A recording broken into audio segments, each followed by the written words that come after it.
नमस्कार, मो स्मिता। आज आम प्रस्तुत करवा मोदक।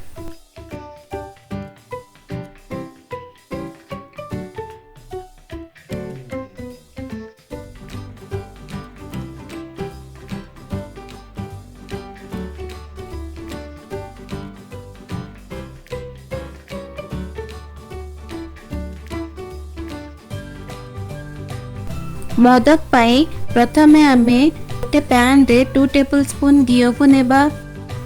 सेथिरे गोटे कप क्षीर को देबा। क्षीर उषुम हैला परे 2 कप अमूल बा मिल्क पाउडर को देबा एवं भल भाबे मिसई दबा।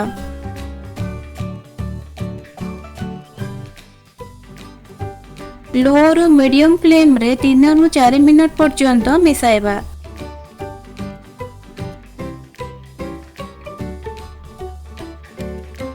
चारि मिनट पर फ्लेम को लो कर देबा एवं आउ 2 मिनट पर्यंत मिसाइबा। देखंतु मिक्सचर प्रस्तुत होई गलानी। वर्तमान हाफ कप चीनी गुंड को देबा एवं भल भाबे मिसाइ देबा।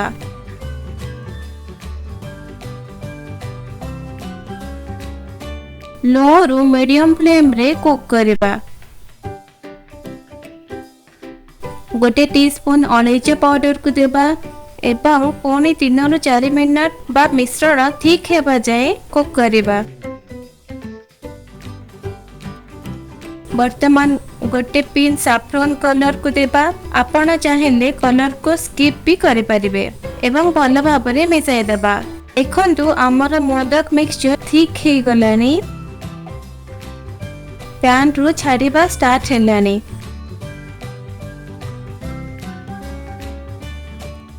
देखंतु आमर मोदक पाई मिश्रण प्रस्तुत हो गला। पापुली रे अल्प घी को लगाइबा। वर्तमान आमर मिश्रण अल्प उषुम अछि। मोदक करबा पाई गोटे मोदक छांच को नेबा। सेथिरे अल्प घी लगाई देबा। अल्प ड्राई फ्रूट्स को देबा।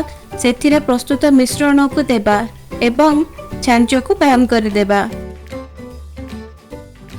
वर्तमान एक्सेस मिश्रण को बाहर कर देबा।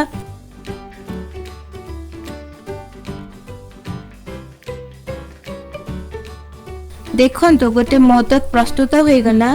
सेही परी आउ गोटे मोदक प्रस्तुत करबा।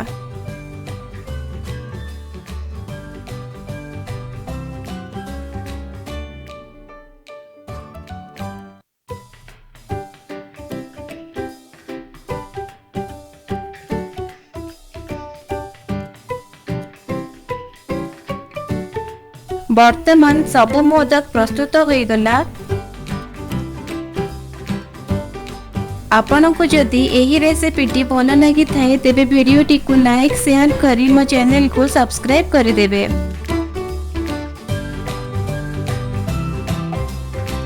वीडियो टी को शेष पर्यंत देखिबा पाई धन्यवाद।